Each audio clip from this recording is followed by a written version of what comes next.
Já viram aquele ditado? A gente morre, mas não vê tudo. Exatamente isso. É inacreditável.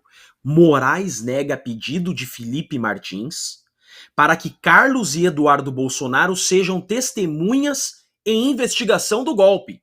Isso mesmo. O juiz negou que um acusado tenha testemunhas. Por quê? Disse o relator. O réu Felipe Martins apresentou sua defesa prévia dia tal, oportunidade na qual rolou 28 testemunhas, dentre as quais o deputado federal licenciado Eduardo Bolsonaro e o vereador Carlos Bolsonaro. Em decisão tal, designei as datas para as oitivas das testemunhas arroladas pelo Ministério Público e pelas defesas. Aí vem.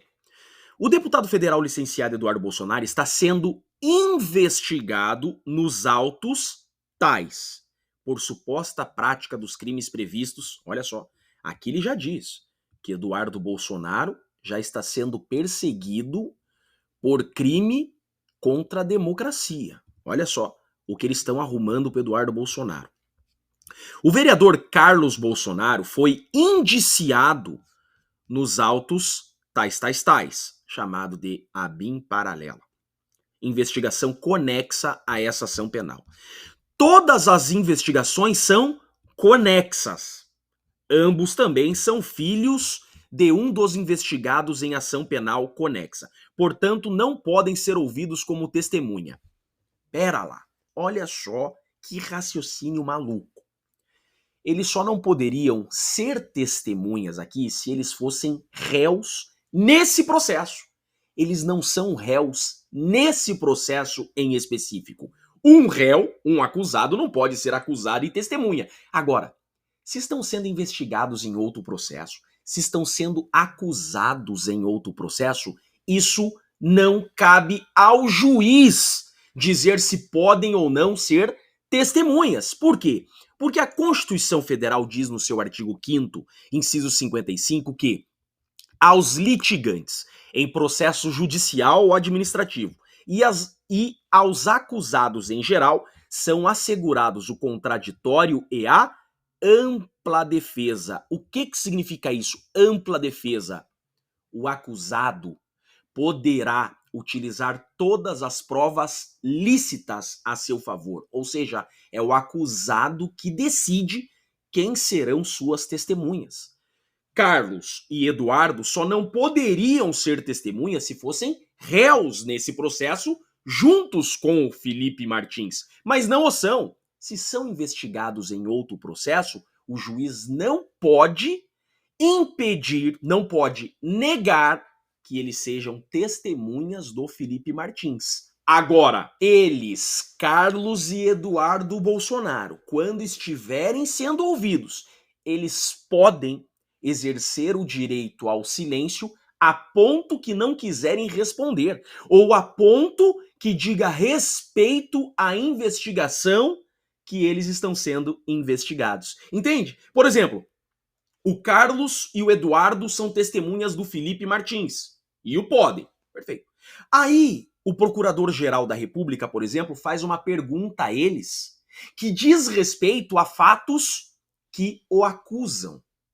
Fatos da investigação que eles estão sendo investigados.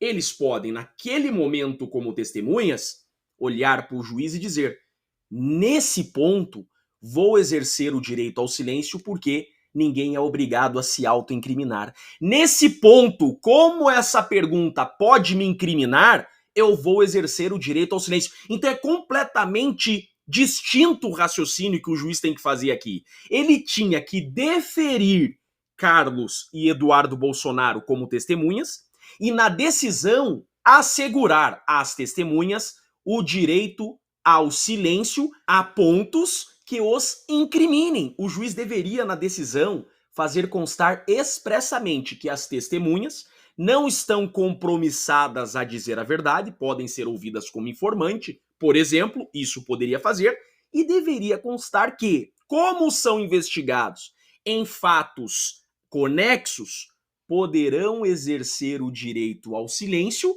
nos pontos que quiserem, nos pontos que não quiserem se autoincriminar, nos pontos que eventuais perguntas sejam incriminatórias, ou seja, perguntas que acusarem essas testemunhas que são investigadas, essas testemunhas poderão exercer o direito ao silêncio. Então, essa decisão ela é aberrante duas vezes. Primeiro, ela cerceia o direito de um acusado, que é o Felipe Martins.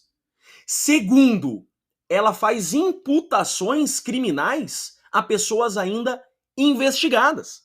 O que essa decisão deveria fazer é resguardar o direito à ampla defesa do Felipe Martins e resguardar o direito das testemunhas do Felipe Martins de não serem obrigadas a responderem perguntas incriminatórias, perguntas que as acusem. Olha só como poderia vir uma decisão juridicamente técnica, uma decisão que assegura o direito, que resguarda o direito de todos. Agora, o que o juiz faz? Nega o direito de um acusado de se defender.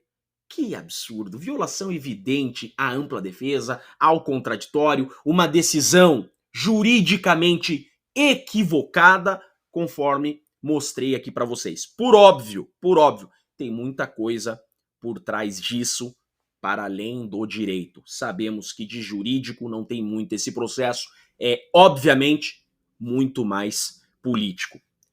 Gravíssimo erro essa decisão contra o acusado Felipe Martins, que teve sua defesa cerceada de forma manifesta. Eu sou Jeffrey Chiquini, eu sou advogado e deixo aqui um grande e forte abraço a todos.